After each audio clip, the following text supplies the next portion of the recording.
जी बिस्मिल्लाहिर्रहमानिर्रहीम। आज हम क्या परफॉर्म करेंगे वो थ्री फेज इंडक्शन मोटर का लोड टेस्ट है। Three phase induction motor load test. इसमें हम क्या करते हैं, लोड टेस्ट से आपको पता भी चला है, लोड टेस्ट है। इसमें हम करंट की वैल्यू को आई एल की वैल्यू को इंक्रीज करेंगे ग्रेजुअली, आस्ता आस्ता इंक्रीज करते जाएंगे। पहले थोड़ी सी, फिर और बढ़ाएंगे, फिर और बढ़ाएंगे, ऐसे इसकी वैल्यू को इंक्रीज करते जाएंगे, इंक्रीज करते जाएंगे। इस लोड बढ़ाने से हमारी एफिशिएंसी की वैल्यू भी ग्रेजुअली इंक्रीज होती जाएगी।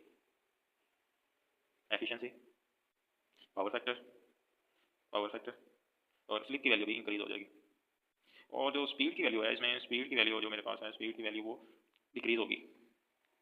ठीक है जी। अब इसके अलावा इस मोटर में जो पावर फैक्टर शुरू में लैग करेगा और आस्ता आस्ता इसकी वैल्यू भी इंप्रूव हो जाएगा। फिर एफिशिएंसी की बात इंप्रूव होगी और स्लिप की वैल्यू, स्पीड इंक्रीज होने से स्लिप की वैल्यू भी इंक्रीज हो जाती है। तो ये चीज़ें हम कैसे करेंगे वो मैं आपको लोड टेस्ट करवाऊंगा तो उसमें हम देखेंगे। और पावर की वैल्यू जो है, पावर की वैल्यू जारी बात है, जब करंट की वैल्यू इंक्रीज होगी, करंट आई एल इंक्रीज होगा, तो करंट की वैल्यू इंक्रीज होने से पावर की वैल्यू, पावर वाट में, तो मोटर की पावर की वैल्यू भी इंक्रीज होती जाएगी।